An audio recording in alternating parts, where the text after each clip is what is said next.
Hi friends, இப்போ வந்து நம்ம ஒரு சின்ன ஹார்வெஸ்ட் தான் பண்ண போகிறோம். வாங்க பார்க்கலாம்.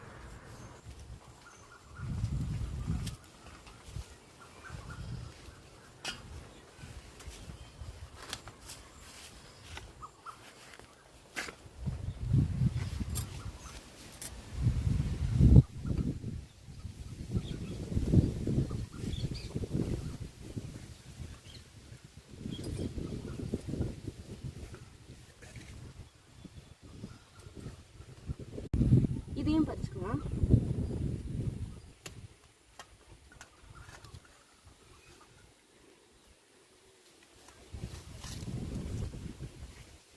இதில் ரொம்ப சின்னதாக இருக்கனால இது இப்போ பெருக்கிற வரைக்கும் காத்திருக்கலாம்.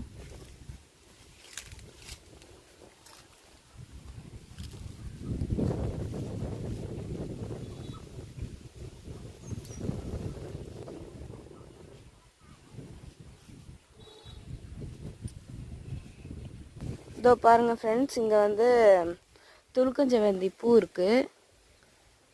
இதோ இருக்குது. இதோ இங்கே வந்து மிளகாய் செடி இருக்குது.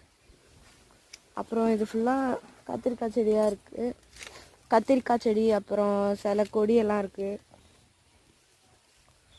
இதோ தக்காளியெல்லாம் வந்து காலையிலே பறிச்சிட்டோம், அதனால் வீடியோவில் காட்ட முடியலை. இந்த செடியில் இருக்க காய்களெல்லாம் பழுத்ததும் காட்டுறோம். இதோ இங்கே கொஞ்சம் இருக்குது. இதோ இங்கே 2 காய் இருக்குது, கத்திரிக்காய். இது பெருசானதும் பறிச்சுக்கலான்னு விட்டாச்சு. அப்புறம் வேற எதுவும் இங்கே பறிக்கிற மாதிரி இல்லை, எல்லாமே சின்னதாக இருக்கனால நம்ம அடுத்த வீடியோவில் சொல்லிக்கலாம். பாய் பாய் ஃப்ரெண்ட்ஸ்.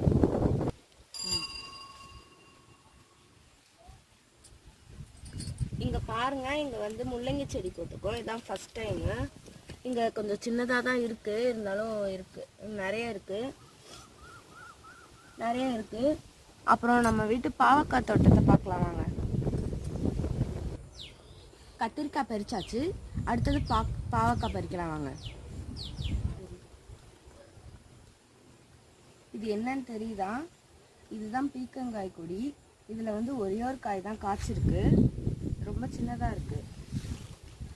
சரி வாங்க, நம்ம இப்போ பாவக்காயை பார்க்கலாம். இங்கே பாருங்கள் ஃப்ரெண்ட்ஸ், இங்கே எவ்வளோ அழகாக இந்த பூ பூத்துருக்குன்ட்டு. இது ரொம்ப நாள் கழிச்சு இப்போ இன்றைக்கி தான் பூத்துருக்கு, ஃபஸ்ட் டைமாக. இப்போ இந்த பாவக்காய் கொடி வந்து நம்ம தொட்டியில் தான். இப்போ வந்து டைம் கொஞ்சம் கம்மியாக இருக்கனால நிறைய செடி இருந்தாலும் காட்ட முடியலை ஃப்ரெண்ட்ஸ். நம்ம அடுத்த வீடியோவில் பாவக்காயை ஃபுல்லாக